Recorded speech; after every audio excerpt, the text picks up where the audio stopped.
দহনসুধা পর্ব 11। উপন্যাস পাঠে আছি আমি তারিফ। শেহরাজের কথা শেষ হতে না হতেই উমেরা রেগেমেগে গর্জে উঠল। মুখ সামলে কথা বলুন মিস্টার পাটোয়ারি। আমি খুন করেছি, তা প্রমাণ কি? না জেনে কারোর প্রতি খারাপ ধারণা রাখা, এটা সবচেয়ে বড় গুনাহ। তাচ্ছিল্য করে হেসে উঠে আবার বলল, আমিও বা কাকে কি বলছি? যাদের রক্তে বেঈমান, নোংরা, নিকৃষ্ট, জঘন্যতায় ভরপুর, তারা শুনবে ধর্মের কথা? হাস্যকর। শেহরাজ অদ্ভুত চোখে তাকায়, দাঁতে দাঁত ফিসে বলে, শেহরাজ পাটোয়ারি অযথা অপবাদ দেয় না। আপনিই বলুন, আপনার এই ব্রেসলেট ওই লাশের হাতের মুঠোয় এলো কিভাবে, মিস উমেরা ওয়াজেদ? বাহ শেহরাজ পাটোয়ারি, বাহ, মানতেই হবে আপনি একটা মাইন্ড গেমার। প্রথমে রাতের অন্ধকারের মাঝে আমাকে মেরে ফেলার প্ল্যান করলেন, আর এখন নিজে খুন করে সেটার দায়ভার আমারই উপর চাপিয়ে দিতে চাচ্ছেন। নিজেরা অন্যায় করে অন্যদের ঘাড়ে কিভাবে দোষ চাপাতে হয় সেটা আপনাদের বংশের থেকে শেখা উচিত। মিস উমেরা ওয়াজেদ, আপনি কিন্তু কথা ঘোরানোর চেষ্টা করছেন। উমেরা তেতে উঠল। আপনি ইচ্ছে করে আমার ব্রেসলেট চুরি করে ওই মেয়েটার হাতে গুঁজে দিয়েছেন মিস্টার পাটোয়ারি। আমি নির্বোধ নই, এতটুকু বোঝার ক্ষমতা আমার আছে। শেহরাজের চোয়াল শক্ত হয়ে যায়।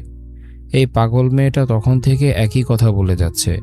শেহরাজ উমেরার দিকে ঝুঁকে এসে হিসিয়ে বলল, আই সোয়ার মিস উমেরা ওয়াজেদ, ওই খুনিটা যদি আমি হতাম তাহলে সর্বপ্রথম আপনার মতো আধ পাগল পচা আলুকে জমিন থেকে বিনা টিকিটে ওপরে ডেলিভারি করে দিতাম।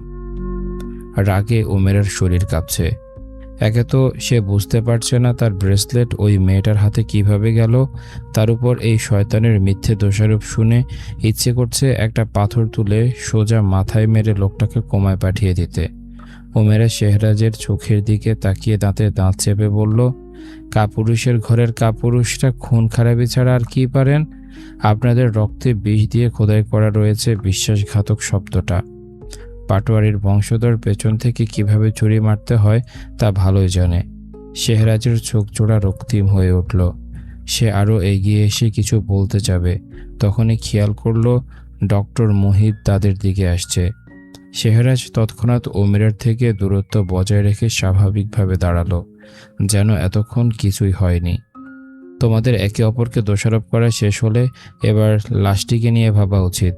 আমার মতে এই বিষয়টা এখন জানাজানি করা উচিত হবে না, তাহলে ছাত্রছাত্রীদের মাঝে একটা আতঙ্ক ছড়িয়ে পড়বে, আর গ্রামের মধ্যেও একটা হইহুল্লোড় পড়ে যাবে। এতে আমাদেরই ক্ষতি হবে। শেহরাজ বাম হাতের বৃদ্ধাঙ্গুলি দিয়ে কপাল চুলকে গম্ভীর কণ্ঠে বলল, বুদ্ধিমানের মতো কথা বলেছেন ডক্টর মোহিত, আমিও এটাই ভাবছিলাম। ডক্টর মোহিত বলে উঠল, কিন্তু ডক্টর শেহরাজ, এত রাতে লাশটিকে কোথায় সরাবেন, কিভাবে সরাবেন? শেহরাজ আর চোখে উমেরার দিকে এক ঝলক তাকিয়ে স্বাভাবিক গলায় বলল, লাশের ব্যাপারটা আমার উপর ছেড়ে দিন ডক্টর মোহিত। আপনি আপনার এই অকৃতজ্ঞ বাদ্যযন্ত্রওয়ালা ছাত্রীকে সামলান, যেন সকালে উঠেই আবার ঢোল না পেটায়। উমেরার ক্রোধে শরীর ফেটে যাচ্ছে, তীব্র রাগে আর ভয়ে তার বুক ওঠানামা করছে। তবে ডক্টর মোহিতের কথায়ও যুক্তি আছে, তাই আর সে কথা বাড়ালো না। অনাকাঙ্ক্ষিত ও ভয়ার্ত রাতটা পেরিয়ে পাহাড়ি এলাকায় সূর্যের দেখা মেলে। সকাল হতে দেরি হলেও গ্রামের রোগীদের লাইন বাই লাইন আসতে দেরি হয় না। শেহরাজ সহ বাকি সিনিয়র ডাক্তাররা প্রত্যেকে তাদের টিম নিয়ে রোগী দেখা শুরু করে দিয়েছে। সবাই স্বাভাবিক, কারণ রাতের ঘটনাটা রাতের অন্ধকারে ধামাচাপা পড়ে গেছে।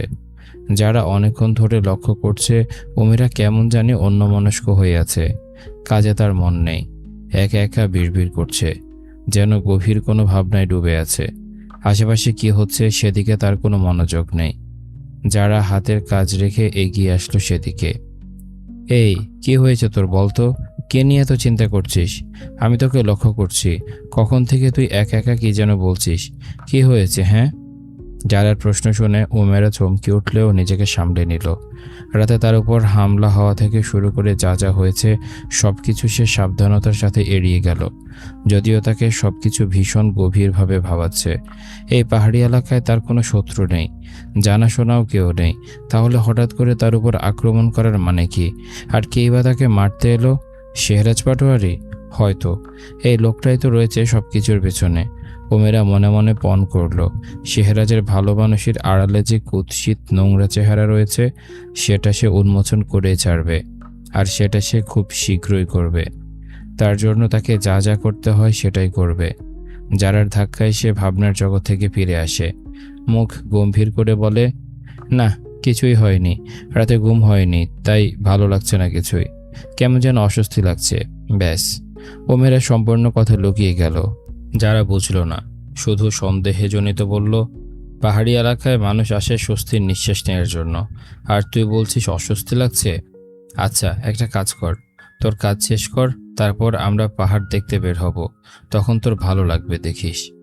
আচ্ছা দেখি। দেখিটে কি না, তাড়াতাড়ি কাজ শেষ কর। আচ্ছা বাবা আচ্ছা। আরও কিছু টুকটাক কথাবার্তা বলে নিজেদের টেমের দিকে চলে যায় যারা। ওমেরা এক পলক তাকায় শেহরাজের দিকে, তাতে তার মুখ শক্ত কাঠের ন্যায় হয়ে গেল। দেখে মনে হচ্ছে রাতে কিছুই ঘটেনি। একটা মানুষ কতটা হার্টলেস হলে এমন হয় ওমেরার জানা নেই। সে আর দাঁড়িয়ে থাকতে পারল না, গটগট করে চলে গেল সেখান থেকে। অপ্সরা, আমার অপ্সরা, তুমি মন খারাপ করেছো কেন বলো তো? তুমি কি নিয়ে এত দুশ্চিন্তা করছো? আমি আছি তো। এই আরশিয়ান মির্জা তোমার সকল দুশ্চিন্তা বহন করবে, তোমার দুঃখকে প্রজাপতির মতো উড়িয়ে দেবে। শুধু আমার হিটলার বাপটার জন্য পারছি না। একটু অপেক্ষা করো আমার অপ্সরা, সব সত্যি আমি তোমার পায়ের কাছে এনে দেব। তুমি চিন্তা করো না, একটুও না। মনের কথা মনের মধ্যেই ক্ষয়ে গেল আরশিয়ানের। সবুজ রাঙা উঁচু পাহাড় থেকে টেলিস্কোপের ছোট্ট ছোট্ট দুচোখ দিয়ে তার না পাওয়া প্রিয় মানুষটিকে দেখছে, আর এক নাগাড়ে বিড়বিড় করছে। ওমেরাকে গম্ভীর থেকে তার যন্ত্রণা হচ্ছে, তীব্র যন্ত্রণা। গত রাতে সে গিয়েছিল তার অপ্সরার কাছে, তবে হঠাৎ করে কাউকে আসতে দেখে সে পিছিয়ে গেছে। গত রাতের সকল ঘটনার ব্যাপারে সে অবগত, শুধু সঠিক সময়ের অপেক্ষা করছে। এই মুহূর্তে তার ইচ্ছে করছে ছুটে গিয়ে উমেরাকে শক্ত করে জড়িয়ে ধরে বলতে, আমি আছি অপ্সরা, আমি তোমার সাথে আছি, আর সারা জীবন থাকব। তোমাকে কোনো কষ্ট, আঘাত, রাগ, দুঃখ, কান্না, দুশ্চিন্তা কিচ্ছু ছুঁতে পারবে না, কেউ না। তোমাকে শুধু আমি ছোবো, শুধুই আরশিয়ান মির্জা ছুঁয়ে দেখবে তোমায়। তুমি শুধু আরশিয়ান মির্জার অপ্সরা। শুদ্ধ রাতে বাড়িতে ফিরে তেমন কারোর সাথে কথা বলল না, চুপচাপ খাওয়া দাওয়া শেষ করে নিজের রুমে চলে এসেছে। দুপুরে বোনের সাথে একটু কথা হয়েছিল, তখন জানতে পারে আরও 2 দিন পাহাড়ি এলাকায় থাকতে হবে গ্রামের লোকজনদের চিকিৎসার জন্য। এই সিদ্ধান্ত ডক্টর মোহিত রোগীর সংখ্যা থেকে হঠাৎ করেই নেয়। আজ বাদে আগামীকাল রোগীদের চিকিৎসা করে রাতের বাসে শহরের উদ্দেশ্যে রওনা দিবে। বোনের মুখে সবকিছু শুনে শুদ্ধ রেগে যায়, কারণ ওখানে তাদের জাতশত্রুর বংশধর শেহরাজ পাটোয়ারি রয়েছে। সুযোগ পেলে ছোবল মারার জন্য মুখিয়ে হয়ে থাকে। শুদ্ধ ওমেরাকে সাবধানে থাকতে বলে এবং আরও কিছু পরামর্শ দেয়। তার বোনটা ঝাঁঝালো ধনী লঙ্কা হলেও বোকা, তাকে মিষ্টি মিষ্টি কথা বলে খুব সহজে বোকা বানানো যায়, এটা নিয়ে সে বেশ চিন্তিত। সোজা সরল বোনটা না আবার কোনো শত্রুর পাল্লায় পড়ে, নয়তো তার আদরের বোনটার সুন্দর জীবন একদম ধ্বংসে পতিত হবে। শুদ্ধ ওয়াশরুম থেকে ফ্রেশ হয়ে বেরিয়ে এলো, তখনই বিছানায় থাকা ফোনটি বিকট শব্দে বেজে ওঠে। ভ্রু কুঁচকে ফোনটা হাতে নিতে বিরক্তিতে মুখ দিয়ে সূচক শব্দ বের হয়। শুদ্ধ কল রিসিভ না করে বিছানায় ছুঁড়ে মারল ফোনটা। নিচে গিয়ে ল্যাপটপ নিয়ে সোফায় আরাম করে বসলো, কিন্তু লাগামহীন অবাধ্য ফোনটা বেজেই চলেছে, থামাথামির কোনো বালাই নেই। এক পর্যায়ে চরম বিরক্তি নিয়ে কল রিসিভ করে ঝাঁঝিয়ে উঠল, এই তোর সমস্যা কি বলতো? এত রাতে একজন পরপুরুষকে কল দিতে লজ্জা করে না? হাতের কাছে পাইলে কল দেওয়া বের করে দিতাম, বেয়াদব মেয়ে। প্রিয় মানুষের রাগ দেখে সুনেরা হেসে ফেলল, যেন এই রাগটাই সে চেয়েছে। ঠোঁটের কোণে পাকা হাসি রেখে নরম কণ্ঠে বলল, আমার পুরো সমস্যাটাই হচ্ছেন আপনি, অশুদ্ধ সাহেব। আর আপনি তো পরপুরুষ নন, আপনি আমার ব্যক্তিগত পুরুষ। তাই নিজের ব্যক্তিগত পুরুষকে জ্বালাতন করতে আমার একটুও লজ্জা করে না, বিশ্বাস করুন। এই তুই ভালো হবি না? হব তো অশুদ্ধ সাহেব, আপনি একটু আমায় ভালোবাসুন, তাহলেই আমি একদম ভালো হয়ে যাব। মানুষ তো ভালোবাসায় ভালো হয় বলুন। তোর মতো পাগল বট গাছের আঠাকে ভালোবাসার থেকে চিরকুমার হয়ে থাকাটা শতগুণে ভালো। আপনি আস্ত একটা নিম পাতার গাছ, মুখ থেকে মধুর বাণী বের হওয়ার বদলে শুধু তিতা রস বের হয়। জন্মের সময় কি ভুল করে মধুর বদলে নিম পাতার রস খেয়েছেন? হ্যাঁ খেয়েছি, আমার কথা এমনি। আরেকবার কল দিলে ওই তিতা রসের মধ্যে তোকে চুবিয়ে মারবো, বেয়াদব মেয়ে। আমি মরতেও রাজি আছি, ব্যক্তিগত পুরুষের হাতের মৃত্যুর সৌভাগ্য কয়জনের হয় বলেন? শুধু মরার আগে এইটুকু বললেন, আপনি আমায় ভালোবাসেন অশুদ্ধ সাহেব, তাহলে আমি হাসতে হাসতে আপনার হাতের মরণ তৃপ্তির সাথে গ্রহণ করব। ভালোবাসার গোষ্ঠী কিলাই, পাগলের ঘরের পাগল। ফোন রাখ, নয়তো ফোনের ভেতর ঢুকে তোর মাথা থেকে প্রেমলীলার ভূত ছাড়িয়ে দিয়ে আসবো, ইডিয়েট। বলে সোনেরার মুখের উপর ঠাস করে কল কেটে দিল অশুদ্ধ পুরুষ। সোনেরা বিছানার মাঝে ধপ করে শুয়ে পড়ল। নিজের ফোনটা চোখের সামনে ধরতে স্ক্রিনে তার অশুদ্ধ সাহেবের সুন্দর চেহারা ভেসে উঠল। সেদিনই এটা লুকিয়ে তুলেছিল। সোনেরা দৃষ্টি ঝাপসা, চোখ জোড়া ছলছল করলেও ঠোঁটের কোণে এক চিলতে হাসি উকি দিচ্ছে। ফোনটা নিজের বুকের মাঝে চেপে ধরে অস্ফুট স্বরে বিড়বিড় করে বলল, আপনি আমায় কবে ভালোবাসবেন অশুদ্ধ সাহেব? মানছি আমি আপনাকে একটু বেশি ভালোবাসি, তাই এমন পাগলামি করি, কিন্তু আপনি তো পারেন এই পাগলামিটাকে একটু প্রশ্রয় দিতে।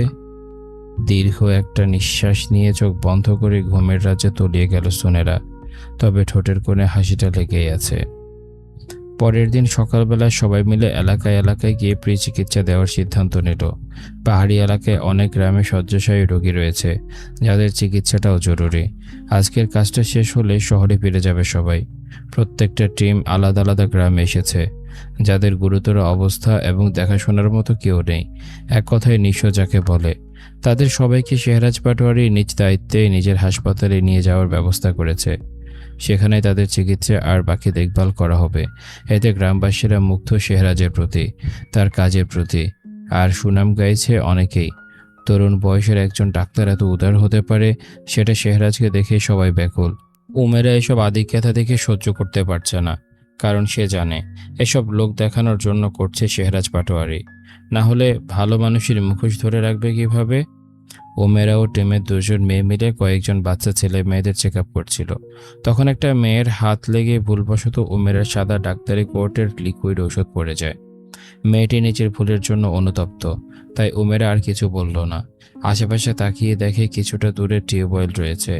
সে নিজের হ্যান্ডব্যাগ রেখে রুমাল নিয়ে সেদিকে চলে যায়। মিস ওমেরা ওয়াজেদ, আপনি কি এখানে ফিল্ডিং মারতে আসছেন নাকি সেবা দিতে আসছেন? পেছন থেকে শেহরাজের কণ্ঠস্বর শুনে ওমেরা চকিতে ঘুরে তাকায়। শেহরাজ পকেটের হাত গুজে দাঁড়িয়ে আছে, মৃদু বাতাসে চুলগুলো উঠছে, গলা স্টেথোস্কোপ ঝুলানো, সব মিলিয়ে দৃষ্টি কেড়ে নেয়ার মতো। অজান্তে ওমেরার বুকের ভেতর কিছুটা নড়ে গেল। সে দ্রুত দৃষ্টি সামলে নিয়ে ঠোঁট শক্ত করে বলল, নো মিস্টার শেহরাজ পাটোয়ারি, আপনার মতো লুকিয়ে চুরিয়ে মার্ডার করতে এসেছি। ভাবছি নেক্সট টার্গেট আপনাকে বানাবো। ওমেরা তাচ্ছিল্যের সুর শুনে শেহরাজ বাঁকা হাসল। এক কদম এগিয়ে তার দিকে সামান্য ঝুঁকে বলল, আমাকে মারতে এসে নিজে মরে ভূত হয়ে আকাশে উড়াল দিয়েন না পাতি ডাক্তার সাহেবা। আমি ওমেরা ওয়াজেদ, ওয়াজেদ পরিবারের একমাত্র মেয়ে। কখনো হারতে শিখিনি, কিন্তু দুশ্মনকে কিভাবে হারাতে হয় সেটা খুব ভালো করেই শিখেছি। শেহরাজ ঠোঁট উল্টে বলল, ওয়াজেদ পরিবার আর কিছু পারুক না পারুক, তার বড় বড় চাপা মারতে বেশ ভালোই পারে। চাপা নাকি চরম সত্য, সেটা সময় আসলে টের পাবেন, এখনই বুঝবেন না ওমেরা ওয়াজেদ আসলে কোন ধাতুতে গড়া। শেহরাজ অদ্ভুত এক দৃষ্টিতে তাকালো তার দিকে, ফোঁস করে একটা নিঃশ্বাস ছেড়ে বলল, আপনার মতো ব্রেনলেস ভিতর ডিমের সাথে কথা বলাটাই বোকামি। সরুন সামনে থেকে, পানি নেব। আমি আগে এসেছি, সরব না। কি করবেন আপনি? এটা কি নিজের বাপদাদার সম্পত্তি পেয়েছেন, চাইলেন আর পেয়ে গেলেন? বেশি কথা বলবেন না, নয়তো মাথায় তুলে মারবে একটা আছাড়, তখন সব ফটর ফটর বেরিয়ে যাবে। এমনি এমনি বাদ্যযন্ত্র বলি না, সারাক্ষণ শুধু পকর পকর। শালা নারী লোক এত কথা বলে, কানটা ঝালাপালা হয়ে গেল। নারীরা হবে একটু লাজুক স্বভাবের। আর এটা কি রে ভাই, আসলেই আপনি কোন ধাতুর তৈরি? এসেছেন তো পাকিস্তান নইলে আফগানিস্তান থেকে আমদানি হয়ে, তারা কি কোনো বিশেষ বিষাক্ত কিছু মিশিয়েছিল? ওমেরা কথার পরিবেশে পাল্টা জবাব দিল।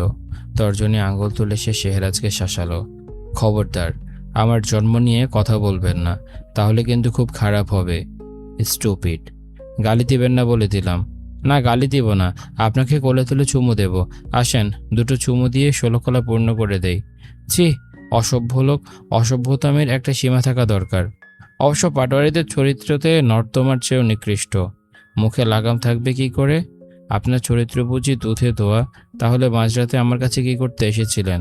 আদর খেতে? মুখ সামলে কথা বলুন ডক্টর শেহরাজ।